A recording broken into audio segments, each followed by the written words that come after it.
And he entered Jericho, and he was going through.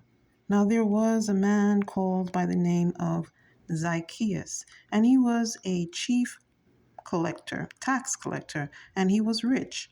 Well, he was seeking to see who this Jesus was, but he could not for the crowd, because he was small in size. So he ran ahead to an advanced position and climbed a fig mulberry tree in order to see him, because he was about to go through that way.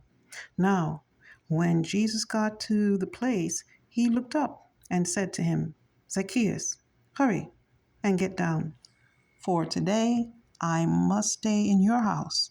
With that, he hurried and got down, and with rejoicing he received him as a guest. But when they saw it, they all fell to muttering, saying, with a man that is a sinner, he went in to lodge?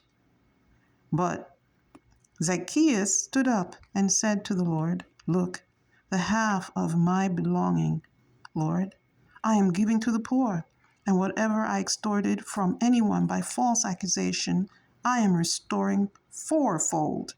At this, Jesus said to him, this day salvation has come to this house, because he also is a son of Abraham.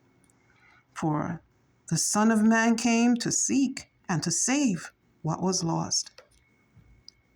Luke 19, verses 1 through 10. Follow that up with Leviticus.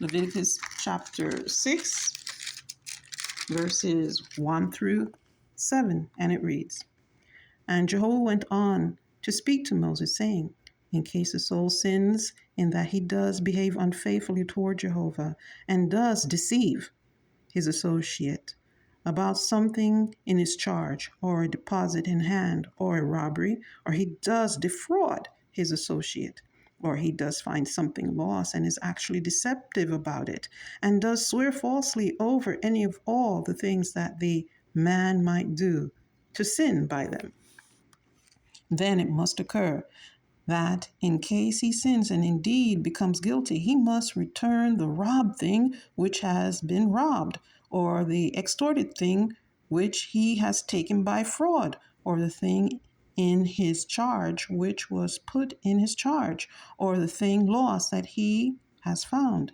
or anything at all which he might swear falsely, and he must make compensation for it in its full amount, and he will add to it a fifth of it to the one whose it is. He will give it on the day his guilt is proved, and as his guilt offering he will bring to Jehovah a sound ram from the flock, according to the estimated value for a guilt offering to the priest. And the priest must make an atonement for him before Jehovah, and so it must be forgiven him regarding any of all the things that he might do, resulting in guiltiness by it. Now, Jehovah God's law allowed for compensation to be made if a person stole, if a person deceived his associate, and if a person committed fraud, or anything else that has to do with a person's property that another person might swear falsely over it, take it and pretend that, well, I don't know where it is. I know I saw it, lost and found. Well, I know you said that you trusted me with this money, but I can't find it. They stole it, hid it, or some other item, anything. So in that case, they would have to give back the full value of that thing, or give back the actual thing if it's still in their possession, and add a fifth to it. So if it costs $100, they'd have to give back the item and then give the person $20. Whatever the value is, if it was given by wheat or barley or hay or some coins, it had to be done. And that's God's law. So it was not punishable by death. There was a way to save lives and make the person pay. Also had to offer to Jehovah God a guilt offering. And they had to be proven guilty of that theft, not just somebody pointing fingers.